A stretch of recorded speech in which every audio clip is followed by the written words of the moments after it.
Insecurities are paramount to ruling the masses. Now, what are basically insecurities? Well, an insecurity is technically a confusion. What is a confusion? Well, confusions only exist when people give too much importance to the mind. Now, as I've been saying in previous videos, the mind is a tool used mostly for survival, and, well, ultimately for survival. The mind belongs to the physical body, well, the way we do it. It is capable of things beyond that, but usually the mind is connected to survival. And, well, the first way one can access the mind, the most primitive aspect of the mind, is the brain. The brain is said by science that can perceive in 11 different dimensions, and 11 is a very important thing in spirituality, we all know that. Now, the brain can perceive in different dimensions, but each of those dimensions requires a certain level of awareness. And awareness means being knowledgeable of what happens, and obviously the most important part is what happens within you. Because what happens within you is the most important thing. What happens within other people, well, that is their own point, because everyone is here to experience their own things. When people use the mind only for survival, which is the basic tool and the basic necessity of the mind for the physical body, well, one may easily end up having such a beautiful tool as the mind turn against them. Because the mind functions on the three levels of the body, which are survival of the physical, survival in a social realm, and obviously survival of the self. Now, the self is an accumulation, and it is partly needed because one needs to become rooted in this physical world. To become rooted in this physical world, one needs at least a certain grasp of many of the concepts that are here, right? Like vocabulary, languages, and many other things. What is the first thing that you learn when you go to school? You obviously learn to spell, because words have power, and obviously words are spells. And especially in English, which is a very occult language just like Latin, it has been, in a way, been born for this, well, better said, shaped for that, because it has a lot of words that, if used incorrectly, they can end up using your subconscious mind against you. Now, when people want to use things in life, the point is there are things that will happen one way or another. When they get out of one's control, that obviously means that, the mind will be confused. If people live only in a limited perspective of life and they embrace ignorance, then they will end up having expectations, because ultimately ignorance means running away from responsibilities. But since things still need to be done, the point is, why do them yourself when you can actually have other people do them? So the question is, why do you always use yourself, right? You always use yourself instead of you.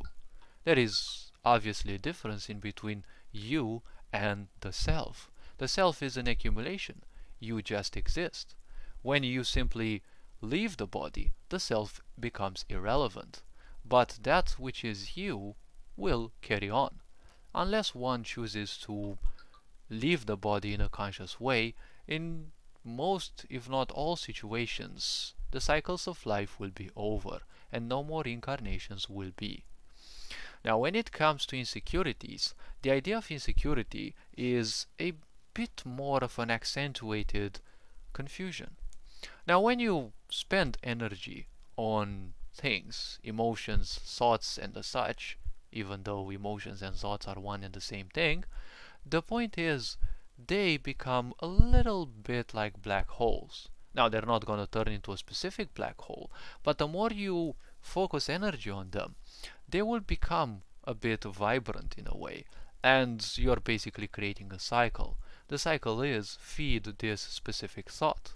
Now, the point is, any thought that is put into reality but not fulfilled, because the moment you're starting to think about something, you're putting it into reality.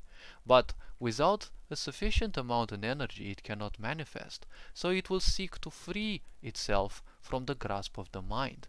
That is why it will psychically come back into your mind again and again and again. The more you think about those things, this cycle becomes enforced, and one would need more time for it to simply leave, because it will bug you more and more, and people who react to it will react to it more, and that reaction will feed that thought even more.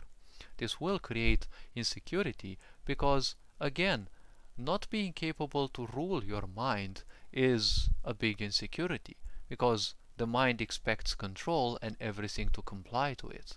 We can easily see this in the sickness of this world, because this world has always functioned on the principle of because I said so. People nowadays in power, they just want everyone else to do things, and they expect them to.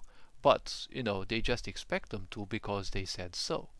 It is clearly the mind of a, hurt child, because narcissistic and sociopathic folks are people who have skipped several stages in the development of their inner child, so their impulses are nothing else than reminiscences of that which, didn't develop or didn't fully develop in their mind. So the point is, insecurities can easily develop, because development means creating something from zero. You are creating your own insecurities based on how you react to certain thing, because reaction is the best way to rule humanity. Once a problem appears, ignorant people will always react. The mind functions on 4 layers, and that first layer is, it is called cognizance. Cognizance means taking something into account, something that happens for the first time, and you take it into account, right? It is inserted in a database which the mind, aka the brain, on the physical level and on the survival standpoint, will use again and again. It is the same as with, let's say, the immunity system. Once a threat is detected and defeated, a part of the immunity system will keep it in a database. And when such individuals, such viruses, bacteria, or whatever other pathogens invade the body again, the body will react faster because the threat is recognized. So the second level of the mind is recognition, which means something that has been seen and interpreted upon, or, something that is now in the database of the mind is simply taken into account, and a faster response is given. Okay? Now, the point about this is, after recognition comes a third level, which is the emotional level. The emotional level is that state which manifests, or the body enters after that certain stimulus or set of stimuli. When a certain problem occurs, say a threat occurs, the body will cognize the problem or recognize the problem, right? If it is cognized already, obviously it moves to the second stage of recognition. Now, recognition means understanding the situation and acting much faster based on previously built, let's say, accumulated data and previously, let's say, accrued wisdom, right, and knowledge. Based on that, an emotional response is also built, right, which is basically fight or flight or whatever. Something happens, there is going to be an emotional wave response, right? And emotions and thoughts are basically the same thing, because when you are feeling bad, you're not gonna think good things. When you're feeling like killing someone, you're not gonna tell them you love them. Or probably you will lie, but you're not gonna authentically tell them that you love them. And if you're feeling joyous, you're obviously not gonna think of bad things, unless there's something twisted within. The fourth layer of the mind is that of reaction. Now, the first 3 parts, cognition, recognition, and the emotional state triggered afterwards, these three simply are way too fast for anyone to simply control. These cannot simply be controlled because they are part of the idea called reflexes. These reflexes are too fast for anyone to control. Now, when it comes to reaction, this is the only thing one can control, because reaction is just impulsive. Reaction is the fourth piece in the chain of ignorance, right? In the chain of reflexes. And a reflex is usually something that is primitive. It is inbuilt in the physical body. But when it comes to the reaction part, the physical body can simply be let to react, right? Or one can simply grow beyond the problem and act consciously. Once someone acts consciously, that is a piece of confidence, right? That is proof of confidence. But you don't want confidence if you want to rule the masses, because confidence is silent. And, confident is not a good way to rule people, because people who are consciously confident, they are impossible to control because they are always in their power. They are not interested in your power or the such. They will simply leave if they don't like your idea, and you are left with, everyone else who will gladly allow your control. But people who gladly allow control, they are boring as fuck because, well, they just do whatever you want, and that's always, that's no challenge in that. So when it comes to confidence, it is not a good way to rule people, because people who are, well, confident, who are consciously confident, these people are simply unbreakable. People who are ignorantly confident, well, that's more like pseudo-confidence, and it's more like a way of feeling superior to others. Confidence is not superiority. Confidence feels like superiority because that being is brimming with knowledge about themselves, right? And more importantly, knowledge about them and how they really work, right? Because that is general wisdom. One who can find out how they work on their interior can easily find out how others work, and they can obviously easily provide help to the others. Now, the point about this is you don't want that, because confident people can easily switch between helping people or not helping people, which means they're not people pleasers, which means they're not good for controlling. You want people to be insecure because insecure people are either silent, which silence means consent. If people are silent, it means a green line to carry on with your own things. But at the same time, insecure people are also very loud. You want people to be loud because you want to learn as much as possible about them, right? Because when they are ignorant, it's not hard to learn things about, because ignorant people will always function in cycles and they will always do the same things. You see them how they function several days and they will always be like that, ever and ever again. Now, when it comes to insecurities, you want people to be loud because that's how you will easily learn things about them, right? So, insecurities are loud, especially in their mind, or they can be loud once they acquire enough energy, and they are simply like a volcano that needs to burst, right? Because insecurities will always keep you silent. You're always confused of what other people do and what other people might say, and obviously insecurity comes with overthinking. When people are overthinking, they're not living in the present. People who are not living in the present, they can't be confident because they also lack the time needed to discover things about who you are. Now, when it comes to the idea of insecurities, it doesn't matter at all what those insecurities really are.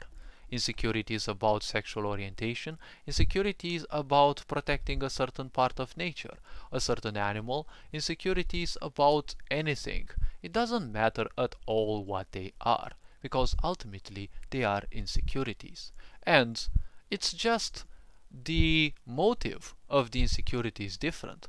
but the mechanic of the insecurity is the same.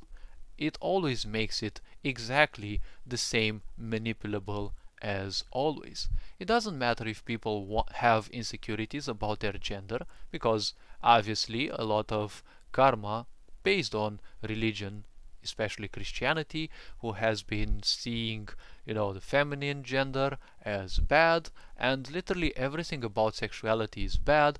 All of these things have kind of been thought about, because once enough karma has been generated about this, ignorant people will always live in these shames and guilts which only belong to their parents.